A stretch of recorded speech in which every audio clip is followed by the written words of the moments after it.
I wake up, well, I know I'm gonna be the man who wakes up next to you. When I go out, Hey, I'm the audience, where's Miles? Who's the man like this one? with you.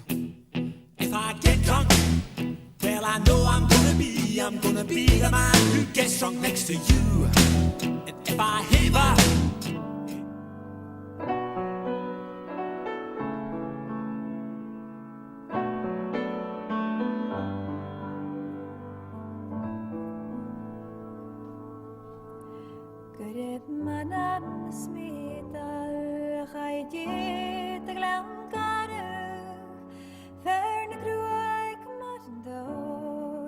Is na páltid flas mealu o hio hiri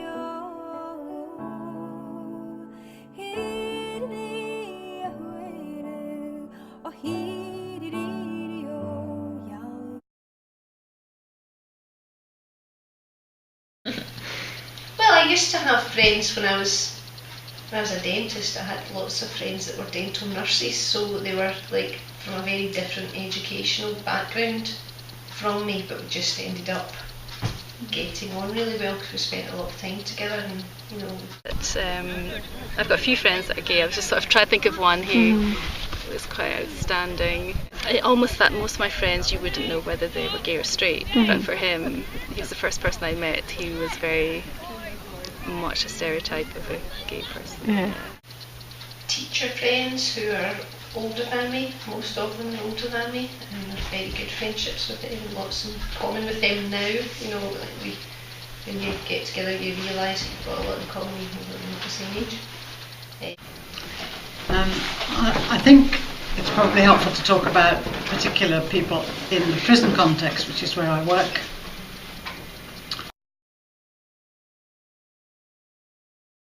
Getting to know these people as people and getting to work with them and develop relationship with them, which is quite a bizarre thing to think about, really. But we find that this happens in the chaplaincy context with relative ease. If we spend some time with them beyond, over and above the time that we'd spend with most prisoners who come in and we just see them once. If we're spending time with these guys in worship or in group work or in a one-to-one where we need to talk about issues, then a relationship develops, which is bound to happen between any two human beings, and you begin to understand that person and to realise what his history is and his background and what's helped to form him. And further than that, you get to be quite, I would have to use the word fond of them, because they are human beings, they are people, and in fact we have this joke in chaplaincy, is that quite often we will say something like, "Oh, he's such a lovely young man," because that's our perception from what we encounter of them, and then we have to remind ourselves that that lovely young man has almost certainly committed a serious offence to get him into the sort of prison that we're in. So you have this sort of dichotomy between what you experience yourself, and sometimes that's fairly superficial and sometimes it's deeper, and the rest of the truth about the person, which is that for whatever reason they offended in a way that's caused them to be in prison.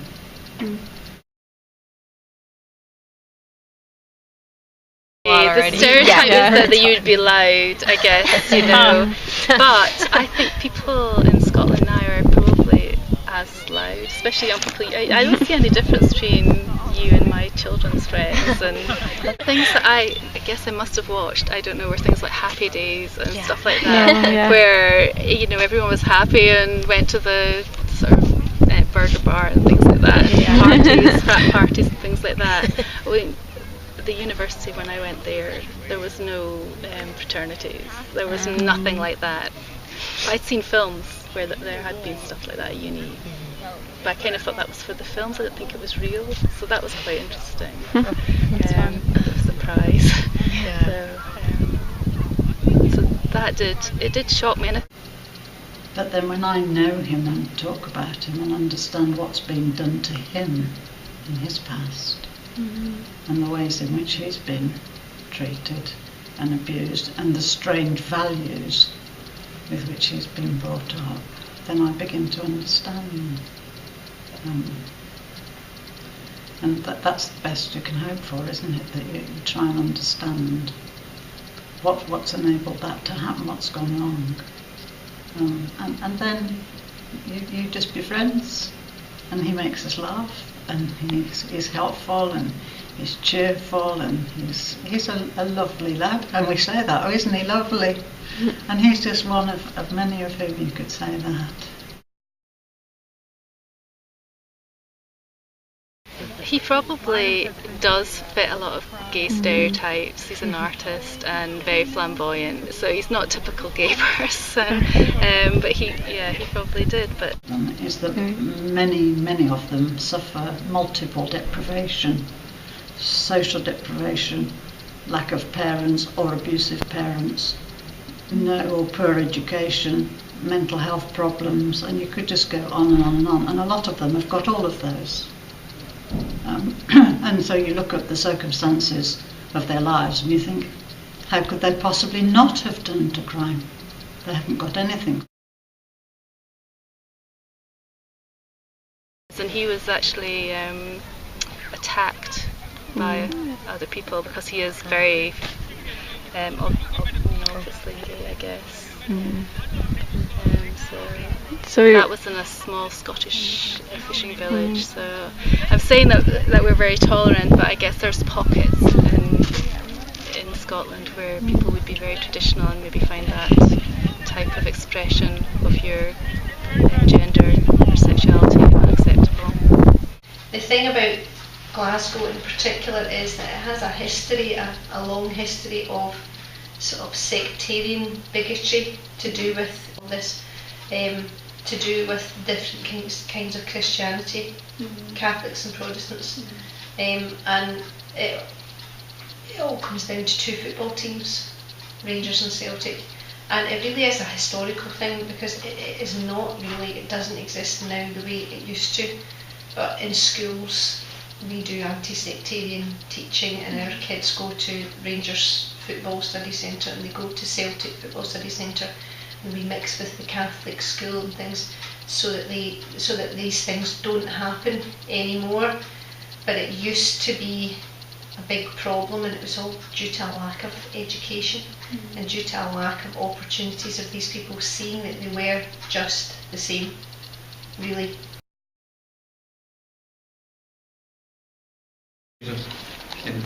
In schools that what they call have a Catholic ethos, and they've been totally opposed to it, sometimes quietly, sometimes really quite vigorously. So that has meant also that the relatively small number of Catholic parents who have sent their children to integrated schools, in some ways they have to be rather brave, because they're going against the trend. But it's not all one way. There'd be a very large number of what the right word is, sort of dyed-in-the-wool or hardline Protestants who would also be unhappy about having integrated schools, so they would also oppose them. So they've had opinion polls here which it says that 70% of the people are in favour of integrated schools. You think, well, why don't we have 70% integrated schools? But you're dealing with where you're at. The fabric is composed of all these very well established schools on both sides that have been around for, in some cases, several hundred years actually. They've got great deep historical roots and all the rest of it. And so there's sort of opposition to it. So that it grew a bit. But it seems to have kind of stalled. I think it's 5, 6, 7% maybe at the moment.